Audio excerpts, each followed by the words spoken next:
senhores telespectadores, eu hoje vim a um lugar que realmente não conhecia. Estou em Vila Pouca da Beira e numa pousada turística, pousada do Convento do Desagravo. Devo dizer que é um lugar encantador. Vem-me aqui à cabeça uma frase que eu aprendi quando era estudante, num romance que era célebre naquela altura, o Mário, do Silva Gaio. É um romance romântico, muito bonito ainda hoje, se lê com encanto, e que começa por esta frase: conheceis a Beira Alta, é uma fértil província, portuguesa da lei, toda ela de les a les, cheia de encanto. Essa página é lindíssima. Bem, e aqui, isso vem à cabeça: conheceis a Beira Alta. Eu estou a falar com os senhores telespectadores. Os senhores conhecem a Beira Alta. Olhem aqui, esta serra que está na minha frente, a Serra do Açor, está cheia de lugares encantadores. Ali é o Piódão, está lá um espantoso santuário, o Santuário de Nossa Senhora das Preces, a Mata da Margaça, mas são inúmeros lugares que as pessoas conhecem mal. Este mesmo sítio em que estou, este Convento do Desagravo, tem uma história comovente. Não é muito antigo, isto não é muito antigo. A própria palavra desagravo relaciona-se com a origem do convento. Eu vou-lhes contar essa história. Essa história é uma homenagem a uma pobre mulher do povo, chamava-se ela Genoveva Maria do Espírito Santo. Era uma camponesa, trabalhava aí nos ranchos do campo, uma mulher muito pobre. E quando ela era novinha, tinha 11 ou 12 anos, deu-se aqui, na matriz de Vila Pouca, uma coisa que, enfim, ofendeu, magoou profundamente os moradores. Uns ladrões, pela calada da noite, arrombaram a porta da igreja matriz, foram lá dentro, tiraram o cálice onde já estavam as hóstias consagradas. É claro que como eles não eram nada religiosos, o que eles queriam era o cálice, era de ouro ou prata dourada, era precioso, era valioso. Deitaram fora as hóstias e levaram o cálice. Bom, é isso que se chama o agravo, porque é claro, para o católico, a hóstia consagrada representa o corpo, sangue e a alma de Nosso Senhor Jesus Cristo. Portanto, deitar aquilo fora, como eles deitaram, foi um agravo horroroso. Nunca se descobriu quem é que fez isso, mas na alma do povo ficou o sentimento da culpa. Como foi possível aqui, que nesta terra, no coração da Beira Alta, se cometesse assim um crime tão feio? E a nossa Genoveva Maria do Espírito Santo, toda a vida teve um sonho: conseguir desagravar aquele crime. Quer dizer, fazer qualquer coisa que Nosso Senhor perdoasse aquele agravo que lhe tinham feito. É assim que nasce o Convento da Senhora do Desagravo. Mas eu agora vou lá dentro para lhes contar a história da Genoveva Maria.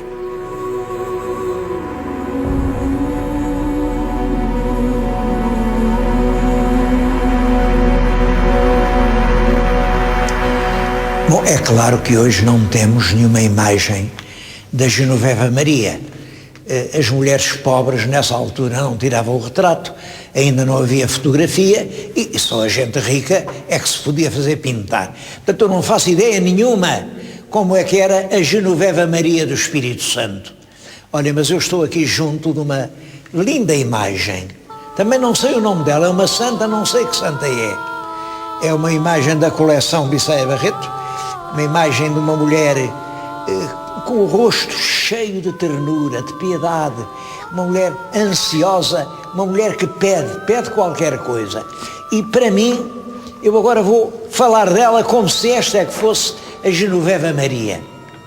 Ela pensava no terrível desacato e queria fazer qualquer coisa que fosse uma espécie de pedido de desculpa. Então inventou, tinha um plano. Um plano era haver constantemente, dia e noite, nas 24 horas de cada dia e durante todos os anos do mundo, haver 8 monjas, 8, à volta do cálice com as sagradas partículas, a adorá-lo. Bom, 8 freiras, durante todo o dia, davam 4 turnos, e 4 vezes 8, 32, como 32 é quase 33, e 33 é o número de anos da vida de Nosso Senhor Jesus Cristo, ela sonhou um convento com 33 monjas, em que estivessem sempre 8 a adorar as partículas, a desagravá-las. Bom, mas para fazer um convento com 33 freiras, mesmo pobrezinhas que elas fossem, era preciso fazer 33 celas, uma igreja, uma coisa grande, isso custava muito dinheiro. E aí a nossa Genoveva Maria dedica a vida inteira a andar por aí, por essas cidades, por essas aldeias, por esses palácios, a pedir uma esmola, uma esmolinha, por amor de Deus, para desagravar aquele horrível sacrilégio. Ela chegou a ir ao Brasil e a trazer joias dadas pela rainha Carlota Joaquina. Todo o dinheiro que juntava comprava propriedades. Para essas propriedades serem depois o património à custa do qual as freiras pudessem viver. Eu tenho aqui um livro que tem a lista das propriedades que ela comprou. Bom, isto fala aqui num Soto da Lourosa, depois é um olival na Bordoeira, depois é mais uma terra no Açude, depois é aqui outra terra aqui em Vila Pouca da Beira, depois é terras em Oregon, depois é na Venda de Galícia. Olha, são 42 prédios rústicos, eu não vou lê-los todos, não fazia mais nada, está aqui a lista, quem quiser pode ler neste livro, a lista de 42 prédios. Muitos desses prédios ainda hoje têm as confrontações que lhe foram dadas nesta altura. E a gente sabe o valor, sabe quanto eles podem custar hoje. Pois bem, eu estive aqui a fazer a conta, com o cálculo do que valem hoje, do que estão nesta altura, e julgo que esta pobre mulher, que passava fome para pedir esmola, chegou a reunir propriedades que valiam cerca de 200 mil contos. 200 mil contos. Bom, e quando tinha já essa fortuna, para o tempo, fez um pedido à Rainha Senhora Dona Maria I e pediu-lhe para fazer um convento para o desagravo, um convento de Nossa Senhora do Desagravo. A Rainha comoveu-se com aquele pedido, com aquele mulher que tinha dado toda a sua vida para reunir aquele património, e disse que sim, Mas disse que sim, mas não era só preciso a licença da Rainha. Também o senhor Bispo de Coimbra também tinha que dizer que sim. E o senhor Bispo, que aliás era um homem muito notável, era o Dom Francisco de Lemos, foi o reitor da Universidade de Coimbra no tempo da reforma do Marquês de Pombal. Era um homem muito culto, muito inteligente, muito prudente, e o Dom Francisco de Lemos sabia perfeitamente que isto de fazer um convento não é assim uma coisa tão simples como parece. Um convento é para durar muito tempo e, portanto, tem que se criar uma base económica que garanta que os monges que ali estão tenham o seu sustento garantido. E, portanto, perante o pedido da Rainha, mandou para um dos cônegos, um cônego jurista, para ele dar a sua opinião. Bom, este livro tem todo o processo e é um livro muito, muito interessante. O cônego a quem ele mandou dar o parecer era realmente um grande jurista, fez-se por aqui que era um homem que sabia muito, era um homem que escrevia muito bem, fez as contas e disse, pois é, mas estes prédios, muitos deles rendem pouco, os prédios não rendem, outros são promessas, as pessoas dizem quando morrerem é que os vão dar. Sabe-se lá quando é que morrem, sabe-se lá que cumprem as promessas. Não, este convento não tem bases para seguir. Bom, daqui, de Vila Pouca, responderam à Câmara, não, mas nós damos tudo. Olhem, a pedra vai ser de graça. As madeiras, aqui dos nossos bosques, a gente dá a madeira toda de graça. As jornas dos trabalhadores, vai ser tudo de graça. até os carretos dos carros de bois, para levarem a pedra e a cal e a água para a obra, tudo isso a gente dá de graça. Portanto, e as freiras vão passar fome, estas são umas freiras muito boas, elas não comem, a gente tem umas freiras que não comem, portanto chega. Mas lá em Coimbra, naturalmente os cónegos diziam, toda a gente come e bebe, até as freiras, por mais misérias que elas passem, elas têm que ser sustentadas. E o processo andou 12 anos, até que finalmente lá vem a licença para fazer o convento. Bom, as obras começam, faz estes claustros, esta bela igreja, tudo isto é feito já nos últimos anos do século XVIII, quando já não havia tanta devoção como antigamente. A Revolução Francesa tinha estabelecido uma onda de laicismo e já nem toda a gente estava disposta a dar esmolas. Por outro lado, e é muito importante isto, já tinha acabado o ouro do Brasil, já não havia tanta gente rica e, portanto, isto demorou muito tempo a fazer, não ficou um convento rico, mas as freiras aqui estiveram.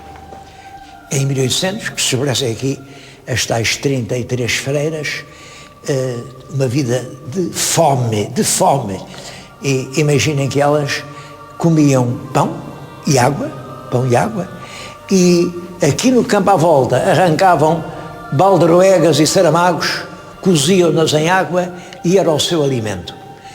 As celas, elas dormiam no chão, de cima de umas tábuas, e os travesseiros, isto é verdade, eram troncos de árvore que tinham assim ao meio uma pequena curvatura para pôr o pescoço. Bom, realmente viviam na pior miséria, sem sofrimento. Elas vinham aqui, queriam sofrer. Bom, além disso, os tempos já eram maus. Isto há em 1800, logo em 1810 vêm as invasões francesas, os soldados passam lá por baixo pela Vena de Galizes, e sabe-se que aqueles soldados franceses que não respeitavam nada, queriam lá saber de conventos, queriam lá saber de freira.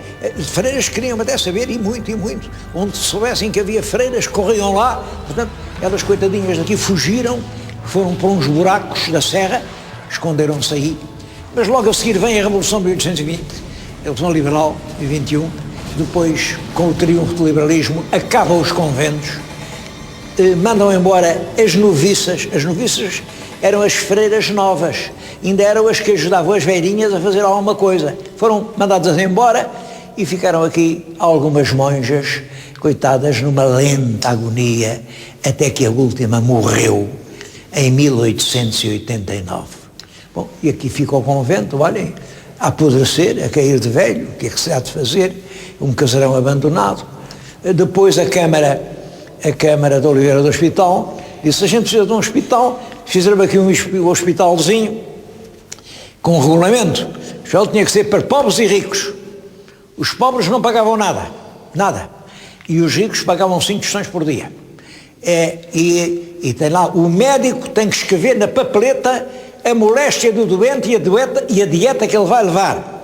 Bom, mas o hospital também durou pouco tempo, foi-se embora. Depois esteve outra vez abandonado, veio para aqui um posto agrário, o posto agrário do Mondego, também não durou assim muito tempo, voltou a cair no abandono. Então outras freiras, umas freiras doroteias, que recolhiam crianças pobres, pediram para vir para aqui, vieram, mas aguentaram-se pouco tempo, isto realmente não era cómodo, é frio, é gelado, olhem, foram-se embora.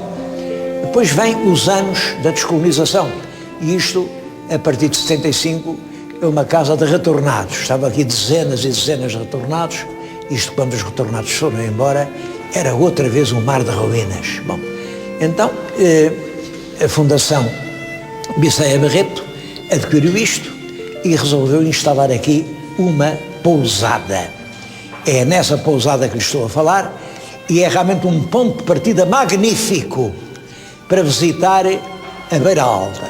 Nós vamos dar umas voltas e vão ver que vale a pena vir até aqui. Eu não saio daqui sem me despedir desta santa mulher que dedicou a sua vida inteira àquilo em que ela acreditava.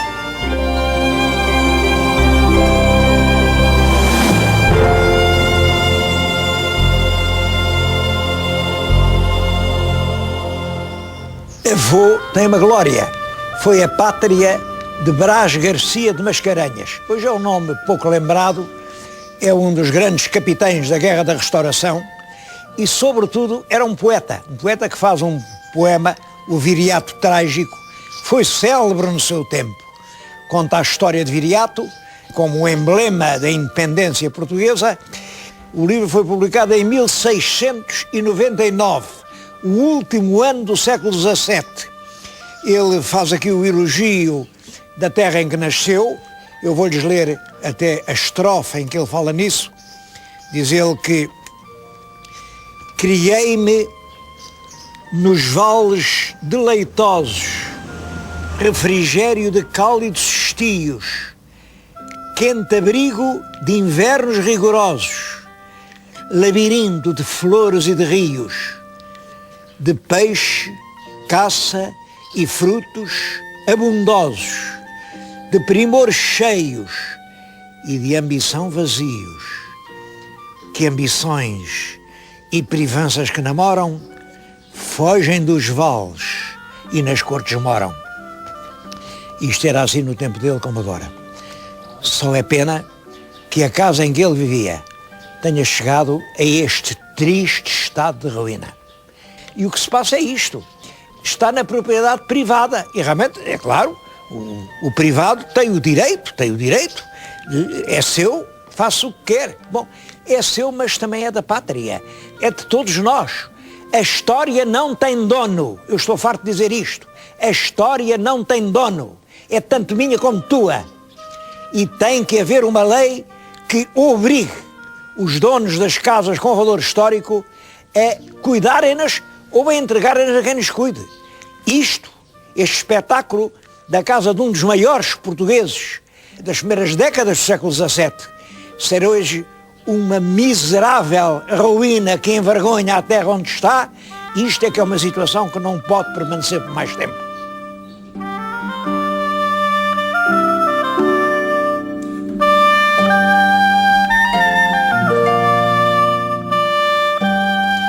Outra aldeia impressionante, a Lourosa. Este templo que estão a ver é cristão e é do século X. Está lá escrita uma data, 900 e tanto. Portanto, muito mais antigo que Portugal. Bom, mas antes de ser cristão, era moçárabe.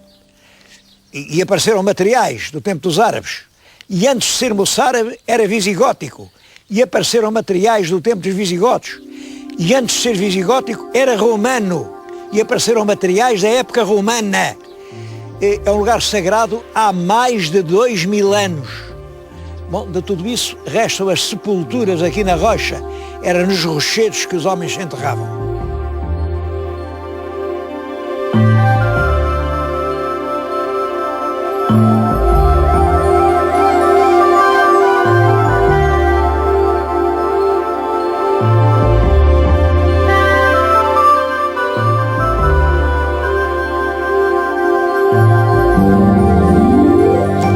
A Bobadela ainda conserva o arco romano, um arco monumental sobre a via onde se entrava na povoação e está cheia de ruínas romanas.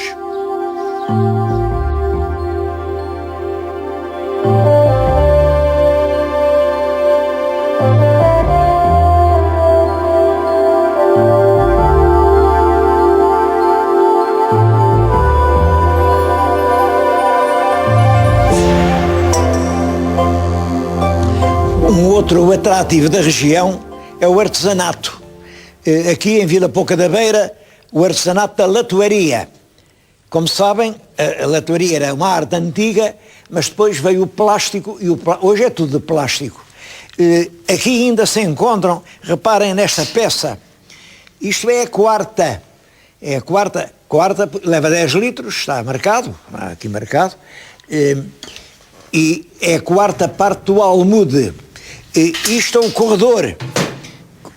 Eu lembro-me, quando era miúdo, das mercearias, em todas as lojas havia isto, era com isto que se tirava da arca, ou a farinha, ou o açúcar, ou o trigo, tudo isto. Aqui temos um assador de castanhas, põe-se na lareira.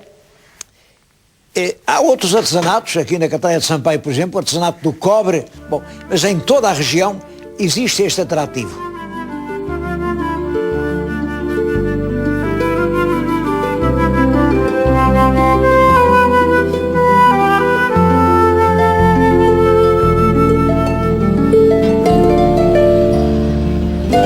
A região é de tal maneira atraente que, olhem, aqui no concelho de Oliveira do Hospital vivem cerca de 800 famílias holandesas e belgas que aqui compraram casa e para aqui vieram viver a sua vida. A propósito de Oliveira do Hospital, que é hoje uma cidade progressiva, com muita gente, uma cidade a andar para a frente, há muito que se diga. Aliás, devo dizer que este nome Oliveira do Hospital engana muito, as pessoas podem julgar que era uma oliveira que pertencia a um hospital. Não é nada disso, nada disso. Oliveira não tem a ver com Oliveira, tem com o nome antigo, Levária, e era uma terra que pertencia à Ordem dos Cavaleiros de São João de Jerusalém. Essa ordem, que se destinava a amparar peregrinos, viandantes que iam à Terra Santa, não tinham onde ficar, era portanto uma ordem de caridade, chamavam-lhe a Ordem dos Hospitalários. Bom, e depois, por abreviatura, começou a chamar-se Ordem do Hospital. Já ouviram dizer, por exemplo, o pai de Nuno Álvares Pereira era prior da Ordem do Hospital. Bom, depois a sede, que antigamente era lá em Lessa do Bailio, passou para o Crato, passou a chamar-se Ordem do Crato, era o prior do Crato. Depois a sede passou para a Ilha de Malta, hoje chamam-lhe Cavaleiros de Malta. Estou a ver uma árvore, acho que estão todos a ver uma grande árvore, é a maior tília que há em Portugal. É uma tília já com muitos séculos. Atrás da tília acho que ainda avistam a porta de uma igreja, a Igreja Matriz, que guarda lá dentro um mistério. Eu já uma vez falei nisso, mas é daqueles enigmas sombrios que as pessoas não gostam muito de recordar. Há lá a Capela dos Ferreiros. Na capela há um grande túmulo do século XIII, com duas figuras, onde algum maroto no século XVI mandou pôr o nome de uns avós que não eram dele, conseguiu com essa falsificação que o deixassem entrar na Ordem dos Cavaleiros São João de Jerusalém e foi para Rhodes como Cavaleiro de Rhodes. Depois portou-se lá mal. Dizem, eu não sei, não me meto nessas coisas, mas dizem que ele até estava a trair a ordem e a passar informação para os turcos. Os turcos queriam conquistar a ordem, como conquistaram. Passado pouco tempo, os turcos apoderaram-se da ordem. A verdade é que esse cavaleiro foi considerado culpado de alta traição e cortaram-lhe o pescoço.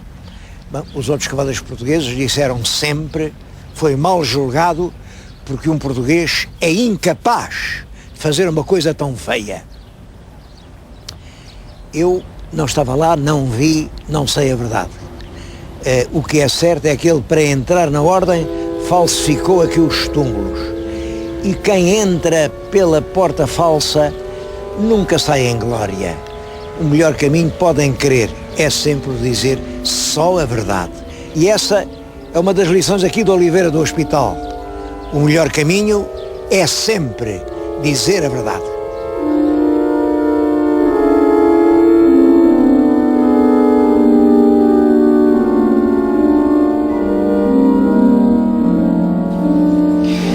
O tempo obriga-me a acabar aqui este passeio pela Beira Alta. Fui a meia dúzia de sítios. Bom, mas há dezenas de outros lugares que merecem uma visita demorada, atenta. Esta terra é realmente um encanto. Eu não queria acabar sem dizer, nem são pedidos, olhem, são coisas que me vêm à cabeça. O primeiro era um pedido para que se recordasse a memória dessa Genoveva Maria. Foi ela, pobrezinha, correndo o mundo, conseguiu enfim, levantar todas essas pedras, fazer aquela igreja, aquelas imagens, depois fez-se enterrar numa campa rasa, lá estão as pedras ao meio da igreja, morreu com fama de santa, e vinha ao povo e à volta, raspava nas lajes, raspava, que hoje está tudo composto com cimento. Terei aqui na pousada qualquer coisa que lembrasse a Genoveva Maria, porque ninguém fez tanto por Vila Pouca como essa pobre mulher. Bom, e a segunda? A segunda são letreiros na estrada. O sítio é de facto um encanto, mas de facto na estrada não há indicações, em parte nenhuma eu li Vila Pouca. Eu quero dizer o seguinte, eu estou todos os portugueses acho que são muito, muito agradecidos aos senhores que mandam nas estradas. Felizmente as estradas estão bem, a gente pode andar nelas. Também estamos muito agradecidos aos senhores que mandam no turismo. O turismo é uma das esperanças que nós temos, é uma das formas, enfim, do futuro. Bom, mas ainda ficávamos mais agradecidos se os senhores das estradas trabalhassem de acordo com os senhores do turismo. Quando há uma pousada onde vale a pena ir, a estrada deve dizer. Neste caso, até aconteceu que a Junta mandou pôr letreiros a dizer Vila Pouca da Beira. Bom, e depois vieram os senhores das estradas e arrancaram os letreiros, simplesmente arrancaram, levaram-nos, não pode ser. Ora bem, temos que trabalhar de acordo, porque estamos todos de acordo numa coisa. Todos queremos que Portugal vá para a frente. Claro, compreendo o critério dos senhores da estrada, é preciso andar cada vez mais depressa. Também compreendo o critério dos senhores das pousadas, é preciso fazer Portugal cada vez mais bonito. O que é necessário é que trabalhem coordenadamente. De outra maneira, nunca mais conseguimos dar um passo.